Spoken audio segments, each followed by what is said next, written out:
Hello, everyone, and here we are again with another Tesol lesson.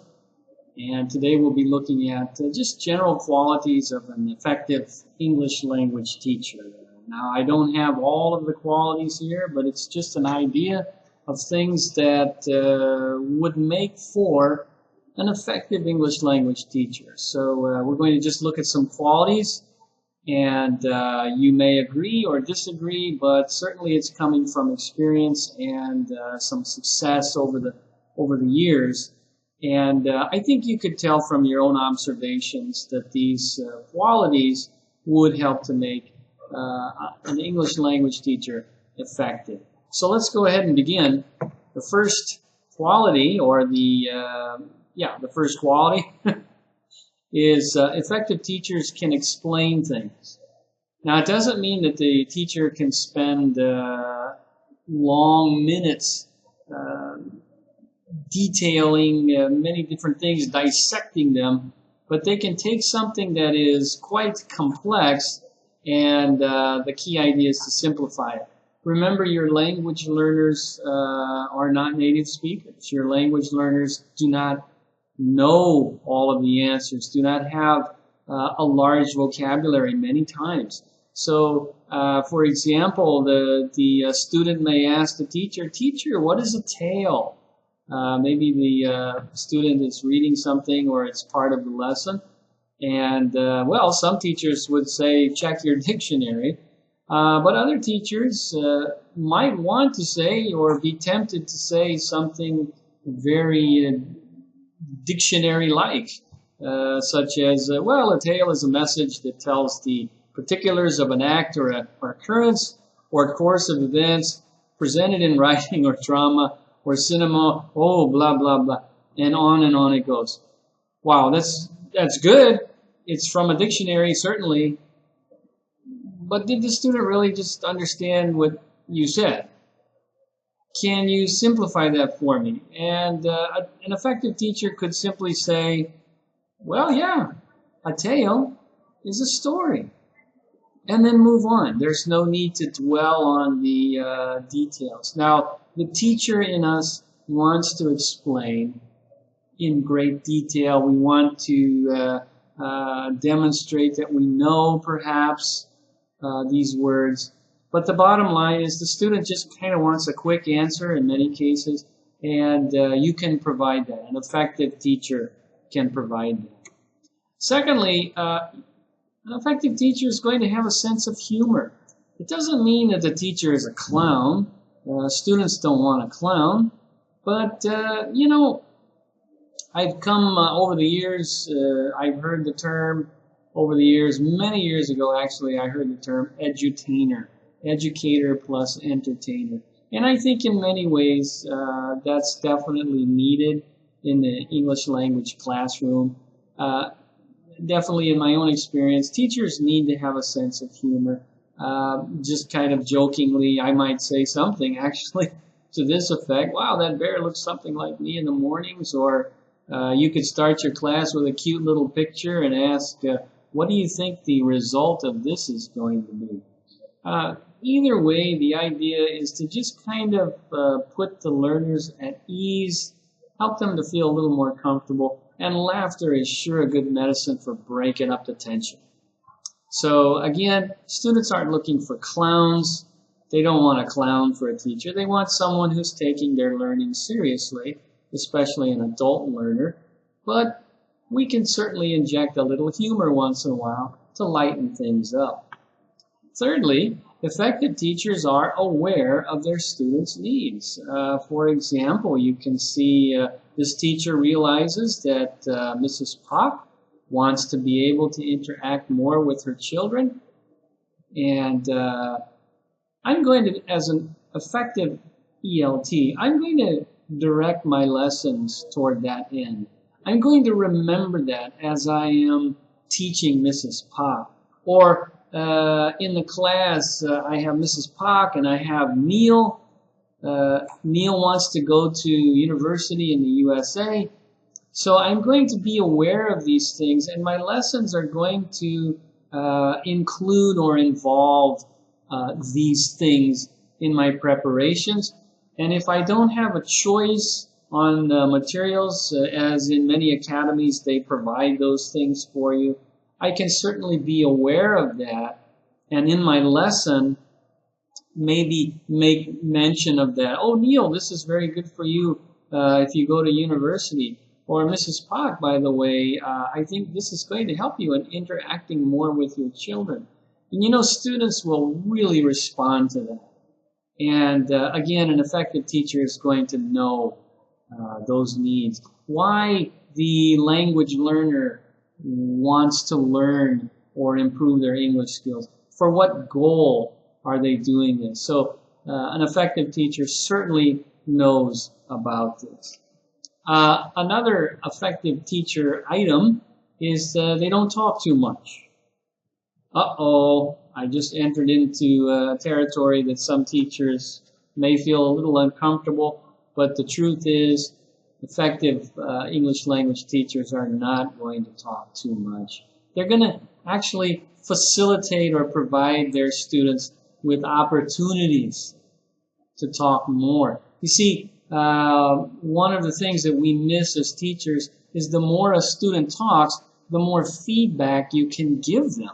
The more you can spot some weaknesses or spot some issues where you can help them to be better understood by those people they'll be interacting with. Now, a good rule of thumb, it's not a law, and where we got it, we really don't know, but it makes sense. A good rule of thumb is to keep it around 70-30 student talk time, teacher talk time. That's a good ratio.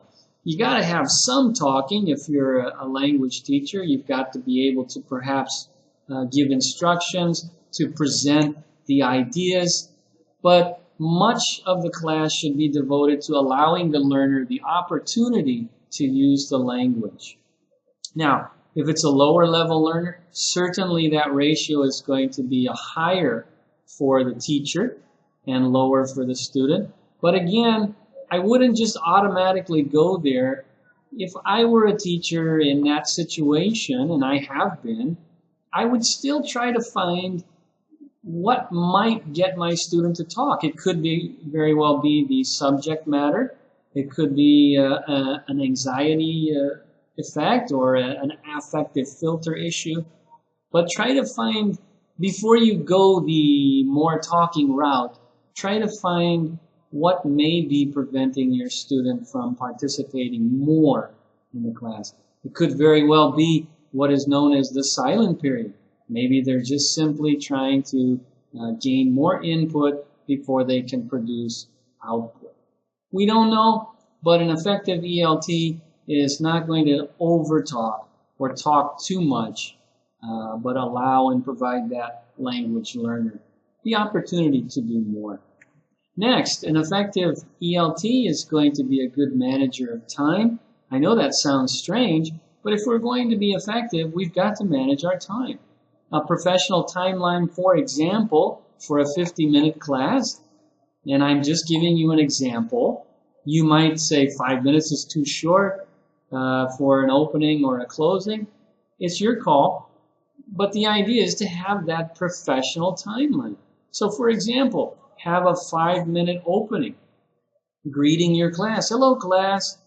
How are you today? And maybe try to chit-chat. You know, as I was coming, I saw an accident.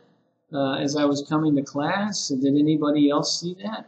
And just kind of strike up a little conversation. Remember, your students may not always be using English before they come to class. And so this is a great way to kind of get them stimulated and get their mind on the language. Then you're going to transition at a certain time. I mean, you're not checking your watch. I wouldn't advise that. But at the same time, you're aware. A few minutes opening, and now let's transition into the lesson. Now, the lesson proper is going to include the warmer, the presentation, the practice, and the production. Around 40 minutes. Then start wrapping things up. Okay, so today we talked about subjects, verbs, and objects. And I hope that you learned something from our lesson today. Does anyone have any questions? A review doesn't necessarily mean that you have to ask them memory work. A lot of times what I hear teachers doing is, okay, so what did we study today? That's, in my opinion, more on memory work. What we want to do in the wrap-up is just review what was learned today or what was presented to the learners today, maybe homework, etc. And then you can ask, are there any questions before we finish the lesson? And then maybe there are, maybe there aren't, and you give the appropriate responses, and then you say, you give a preview. Okay, so next lesson or tomorrow we're going to check out. And then, all right, everybody, that's all for today. Take care. See ya. And this is a good way to provide the student with a quality product. It's not just a messy free talking or a messy class without an introduction, without a body, without a conclusion. There's order to it. A lot of the research I've read, specifically for Asian learners, they want that structure. So if you're teaching Asian learners, try to provide that structure for them. And I think all learners want to have that structure. It doesn't mean that you're going to announce it. Okay, let's have our lesson now. Okay, that's all for our lesson today. It doesn't mean you have to announce it. It just means that you follow the flow plan. Enough about that. Let's move on. An effective language teacher is not perfect and admits it. Now, what do I mean by that? So you might be thinking, well, I might make a grammar mistake, or I spelled something wrong, or maybe I didn't explain it in the right way. I'm not talking about that. That's actually our next point, mistakes. What I'm talking about is a language teacher understands that there is no perfect teacher on the planet. Meaning, I need to continually learn and improve, and I need to have the mind of continuous improvement if I'm going to be an effective teacher. Research is always coming out. Stay up to date on the journals, stay up to date on modern methods, stay up to date on the research of language acquisition so that you can be aware of what you might be able to improve on. That's what I'm talking about. An effective teacher realizes that they are not the perfect teacher. No one is, and we need to kind of upgrade every once in a while and think continuous improvement. Now, an effective teacher does learn from their mistakes. Let's say maybe you didn't explain that grammar rule quite the way that it's found in the book. Or maybe your explanation of a vocabulary item was not exactly what Webster says. That's fine. Learn from your mistakes. Just try not to repeat them. Nothing wrong. Everybody's going to make a mistake. But if we can learn from them, move on, and that's all, wonderful. The trouble comes if we keep repeating the same mistake. So no problem. Making mistakes is normal, especially when you're just starting out as a language teacher. The only thing is, like the expression here or the statement is, it's a stepping stone to improvement or a stepping stone to learn. Moving on, an effective teacher is sympathetic to their students. Your student comes to class or your students come to class, I don't know, whatever the situation is. Maybe they had a really difficult morning. Maybe they got some bad news. A teacher should have some sympathy for the people in their class who are going through some hard times. Does it mean you single them out? No. You might want to pull them off to the side and say, look, hey, you look a little down today. Is there something wrong? And maybe the student is going to share their burden with you, share their feelings with you. And you know what? Guess what language they're going to use? Yes, English. So they're expressing something. They're not thinking about language learning, but they're sharing with you in English. And this is a wonderful time to develop their confidence and fluency. At the same time, you're showing compassion and sympathy, even empathy for your learners. Next, an effective language teacher is kind.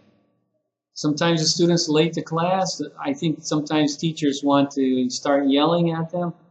That's not necessary. Maybe a student is having a bad day and maybe they lashed out at you. You can try to be kind about it. No problem. I understand everybody has a bad day once in a while. Especially if the student says sorry. I mean, what are you going to do? Hold a grudge? Be kind. Demonstrate kindness.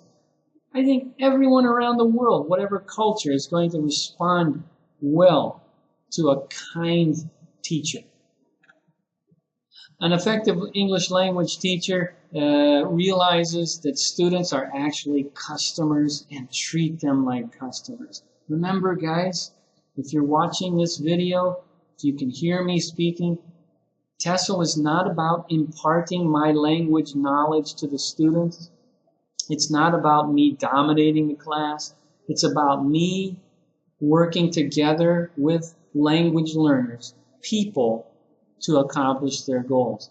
And it's these people or their parents who are paying for my service. That by nature makes me a service provider. Now, if I'm providing a service, I need to have a level of humility and courtesy with my students. Don't just view your students as students. View them as people, as customers. And it'll really change your perspective on things. Moving on. Final. Last point. Effective English language teachers are not traditional teachers. I know that's going to shock some of you, but the more we study, the more we observe, the more action researches you conduct, and the more you just simply practice and see what's going on, you're going to find that your students, your learners, are responding much better to a non-traditional teacher. What do I mean by that? This is the teacher who has the mindset that I'm the boss. You can see this woman standing here. She is at the head of the class. She's running the class. Some English classes, when you walk in, you can't tell who the teacher is. Why? Because they're all sitting around a round table, or they're sitting together. They're interacting with each other. A little different. This is also the traditional teacher is the one who uses vocabulary such as I want you to, you must, that's wrong, do it like this. This is the kind of vocabulary a traditional teacher has. And if you've seen the courtesy video, you'll remember that that doesn't come across quite nicely to a student, to a learner. It's not a good example for them, and it's really an order. It's a direct or it's an imperative that's really going to put some people off. And it's not something that we want to model for them and for them to use in the future. This is also the teacher who may think that I know more than you, the student. She's got a smile on her face. Perhaps I'm not judging the woman. It's only an example. But perhaps that smile is, I know this and you don't. And so the student is having a really hard time. And that's what the teacher is thinking. I know this. I know something you don't. So you need to listen to me. Wrong way of thinking. Watch another video that I have made, Tesol background or traditional versus communicative language teaching, for more information about that. And finally, the traditional teacher is possibly the one saying, do as I say, not as I do. And you can maybe put that together in a class, but that's all that I have for today. I would appreciate any comments that you have. Leave them in the comments section below. Thank you for your attention, and I hope you have a great class. See you next time. Bye-bye.